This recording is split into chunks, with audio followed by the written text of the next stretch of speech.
Quiet! Rolling, 3, 2, 1, action!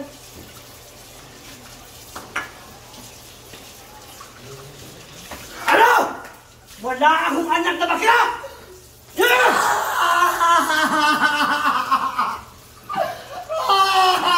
Hindi na pa magbago! Isusumpa kita!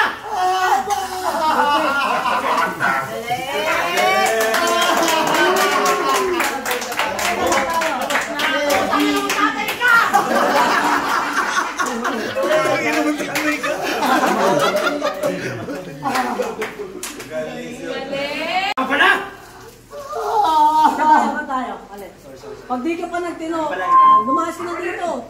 Wala akong anak na... Pag hindi ka pa nagtino, isusumpa kita! Wala akong anak na bakla! Good. Kahit bakla lang ako, pero papalisan ko. Pero may problema tayo eh. Anong problema natin? Lalo ko dyan.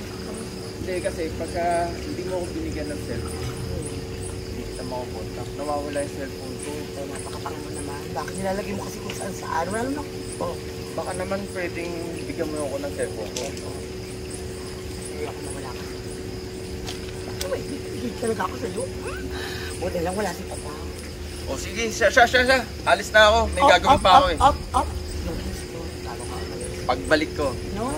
kikis kita. Anak, ano pagbalik mo ah? Umuulan na ah.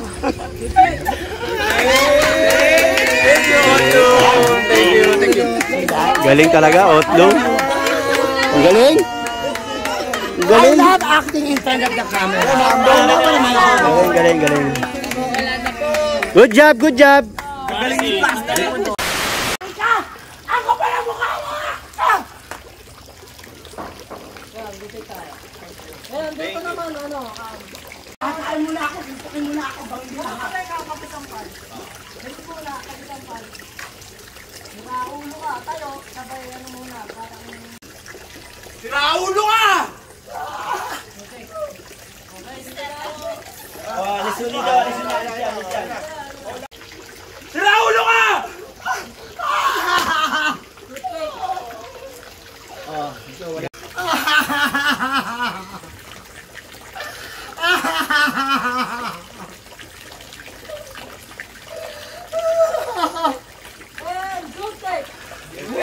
Mr. Lopez. What are you doing, Mr. Lopez? Workout pare. Ayos ang dumbbell mo, Mr. Lopez. Akala ko chef ka ngayon. Kaya kanyang ganyan. Napakagwapong model. Baka naman, Alfonso. Ako si Otto, ang mananggaya. Ayan ah. Guys, nagsama yung dalawa oh. Si Maton at saka si Ayun, may kape ako ng brown. Multo, Otlum. Wala gumagalaw dyan.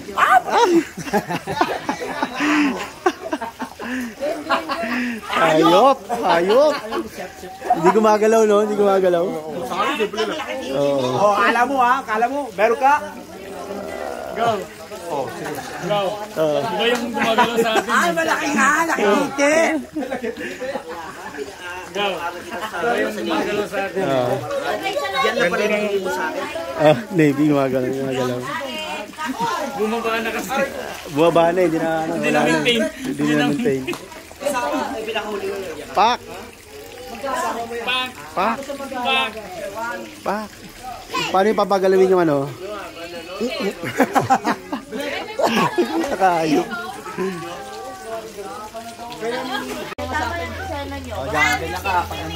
Kailangan 1 minute lang igaga.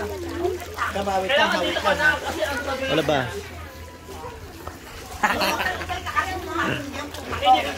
Gaga dito, parang nandun kasi oh. Dito mag-i-video. Gabi. Dito yung mag-i-video kasi tutulak ng 1 minute nandun ang TikTok ko gaga na ilayo mo. Tapos nakatalikod kami dalawa, tapos sabi natin sila, oh sige patunayan nyo sa akin kung sino ang tunay na outlaw. Tapos Wow! Ate, nilalaman niyo talaga yung letra patay gutom. dito ka na. Dito katabi ka na kay ate. Mamuti, Bakit tutulak mo ako dito ha? Si China lang talaga ang nasa or kayo ng dalawa. Nakatalikod kami dalawa. Okay. Talikod yan. Hindi ko kayo hagip. Talikod mo na itong gab. Ayan. Patunayan niyo sa akin kung sino talaga ang tunay na otlong. Ako ang tunay na otlong dahil naka-LB ako. Well, ako ang tunay na otlong dahil tingnan naman, legit. Galing pa sa kanya. Hoy! Hindi ka naka-LB. Tinan mo yung balat ng LB. Lumang balat, gaga! Ang kapal na mukha mo. Hoy, anong daon mo? At kailan, hindi kita bibigyan ng karapatan para gayahin ako. O ano, sino tunay na otlong? Lalabang ka ba? Saan ka pa? Ikaw nga. Babay, manulit ka. Asan na siya? Namula sa pisngi mo ah. Talagang tinotoo. Asan si Otlong? Namumula yung pisngi. Kung kasi nag-joke na naman ako. Sabi ko sa kanya, huwag totohanin. Bakit ito tinotoo? Kaya nga, yun nga eh. Nasaan ang saralin? Saralin. Ano Asan pre? si Otlong? Nagreklamo si ano, yung bagong Otlum. Hindi ako ang... Nagtago si Otlum. Nagtago ang bakla. Hmm. May money na kasi. Oo. Umuha na kasi ng ano, petera na. Charot lang. Otlong, lumabas ka na. Wala si Otlum, nasa kwarto ata. Tapos... Katawan. Doon sa dalawang Otlum.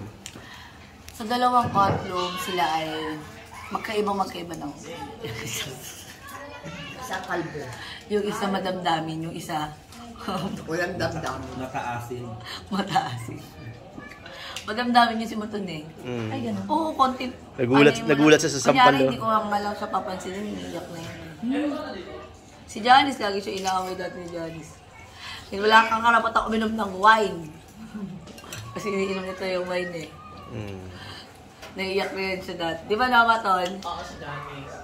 Iba yung ano, Asan na si Otlong? ano yung pakiramdam na nasampal ng malakas. Ang sakit ng sampal ni bakla. Eh, sabi ko naman sa kanya, huwag niyang totohanin. Tinatotoo niya. Upo ka lang, Lom. Upo ka lang. Ang dami yung sa damit ko. Kahit ka muna. Ano, papas... On! Ano bang pakaramdam ba't pag nasampal ni Otlong? Gagawin sila ng sampal mo. Sabi ko, Well, yan ang totoo. Ang totoong otlong nananampal kapag kami nagkagaya sa akin, hindi kaganda ang tulog. Pero pag ang sumampal sa'yo? Pero ngayon, binibigyan na kita ng benediction. Kung gusto mo akong gayahin, ito pa, ladies and gentlemen, legit kinikilala ko po bilang otlong junior ng Pilipinas. Aray. Well, kita-kita niyo naman po na ang Mima ng Bayan ay magnet po ng masang Pilipino. Ako po talaga ay mapagmahal sa taong bayan, kaya naman ako sinusuklian na napakaraming tao ng pagmamahal. At bilang Otlong Junior, asahan mo na mamahalin ka rin ng taong bayan. Alam niyo, ang bawat pag-arte ng isang artista, dapat ito ay buhay na buhay at hindi nakikita sa iyo na umaarte ka lang. Ako po, mahal ko ang aking ginagawa. O, ayaw mo pala, lumayas ka sa tabi ko, huwag mo akong gagayan. Ladies and gentlemen, mula po sa Mima ng Bayan, putulin niyo po ang lahat at ngayon po kay Maton. Ang lahat po ng followers niya, magsilayas kayo sa kanya. Agubad na ako. Charot. Okay, pero ano, nandito yung mga anak mo din, di ba? Mga anak, halika kayo. Paulo, Yoni, pasok!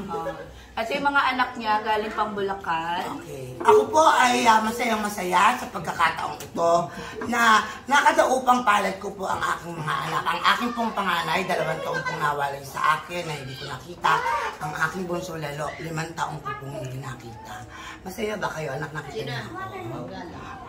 Sino ang tatay? Si Otlong. Proud ba kayo? Yung nanay niya. Nanay na. Nanay tatay. Ikakaya mo ba ako, anak, Paulo, kung sa taong bayan dahil bakla ang tatay mo? Hindi niya Oo, diba? Tita May, I love you. Hindi kasi itong mga anak ko po, ang papel lang ng aking asawa ay mga anak. Pagkatapos ng mga anak, ako na lahat. Aalagaan ko. Ako nagpapalit ng pampers. Ako ang nagpapadede sa hating gabi. Ako ang nanay, ako ang tatay. Yun yung katotohanan ni Otto. Kasi kayo minsan, napaka-judgmental ng tao. Hindi pa niya nakakasama ang tao sa isang buong pinipintasan na niya. Dahil sa kakarampot na maling aking nagawa, na inamin ko naman at nangyayin ako ng tawad, ningarakan niyo ang aking pagkatao, pero ito mga tao nagmamahal sa akin. alam nila kung sino ako. Halimbawa na lang ang isang China Roses. Itong tawag ito ay marunong kumilatis ng tao dahil ito ay isang public figure. Marunong kumilatis ng tao to. Kung ako ay demonyo, makikita niyo agad. Unang araw ko lang namin magkita. Pero ngayon, imbis na ako ay kanyang alaga lang, imbis na ako ay kanyang we treat each other as magkapatid. Magsasabihan kami ng normal. Anong nakaraan niya, tinirang ko to iniyakan ko. Nag-sorry siya. Isang China Roses nag-sorry kay Otlong. Dahil ako ay binaboy na may birthday na unano. Oo ba? Diba? Kasi ako totoo lang. Talagang totoong-totoo ko. Hindi, baka kasi nakalasing lang din yun. Lasing? Pas ayoko ng lasing. Ang lasing, huwag niyo sabihin sa akin, hindi niyo alam sinasabi niyo mga puking ina ninyo, ha? Ang lasing, wala lang pamigil sa sarili, pero alam ang ginagawa. Nalasing din ako. Kaya nga hindi na ako umiinom ngayon dahil natulog ako sa Inidoro, eh. Oo. Pero yun mo, nakapikit ka ng ganyan, umiikot pa rin yung mundo mo. Dahil sa siyara ako natulog. Simula yun, hindi na ako uminom. Nakakadala. Nagdroga na lang ako. So ayaw mo sa Oo, ayoko din sa damo. Dahil pag damo, ubo ka ng ubo. Dahil mo pang hindi ako narinig kasi. Ako talaga prangkahan ako. Yun ang ihahanga mo sa akin. Kaya siguro ako minahal ng napakaraming tao. What you see is what you get. Kagabi, magkakasama kami mga sikat na vlogger yun. Sino ako? Na-starstruck sila sa nyo. Ako dapat na-starstruck. Ang gugwapo nila. Pero hindi ako pakamusta ka na kasi rapi. Hindi ka na-starstruck. Marunong ako makisama sa taong dapat pakisamaan. At higit sa lahat, mahirap ka man dahil alam kong ako'y mahirap lang. Marunong ako limungon sa pinanggalingan. So, wish ko lang, sana po tayong lahat magpunawaan. Huwag tayong magbigay ng mga masasakit o katama sa isa't isa. Huwag tayong papangusga sa ating kapwa. Bago ka manghusga sa kapwa mo, mag-ingay na lang kayo. Mag-ingay ulit kayo. Kayo na lang ang magsalita. O, diba? Ang gaganda lang ito, pero nasasabi kong gano'n kasi nagtatrabaho ako, hindi ako naglalaro. O, yun ang trabaho namin bilang isang public figure. Magpasaya. O, tapos may mag-iingay. Ano kalokahan? Diba? Kaya pala ganun pala, pag may nagsushooting, bawal huminga. Bawal huminga, bawal. Marinig ka lang ng konti, nakakasya, uulitin ulit. Gusto mo ba paulit-ulit ako? Hindi ako silang plaka. Isang salita lang ng direktor, alam ko yung gagawin ko. O, diba? Kagabi, nag-take po kami ng shoot para kay ate. Sa kanyang mga ipopost na bagong-bagong palabas mula po sa team namin. Pero one take ako ng one take. Galing. Diba? Bravo, bravo! Ayoko pa ulit-ulit yung direktor ko. Mahal lang pa ulit-ulit. Kaya naman, sa lahat po nang kukuha sa akin, bawal tumawad. Ang aking pong talent fee, bahala sa ating magsabi sa inyo. Siya po ang manager ko legit. Kapag gusto niyo po akong kunin ng aking servisyo, just talk to Madam China Roses. Wala na pong ibang kakausapin. Ito po ay sa pakikipagtulungan ko sa aking ate. Hindi ko siya kaibigan, hindi ko siya manager, kapatid ko to. Maganda nga lang ang rumib sa nanay niya, kaya ganyan kaganda siya. Ako, tatay ko, negro, nasunog pa.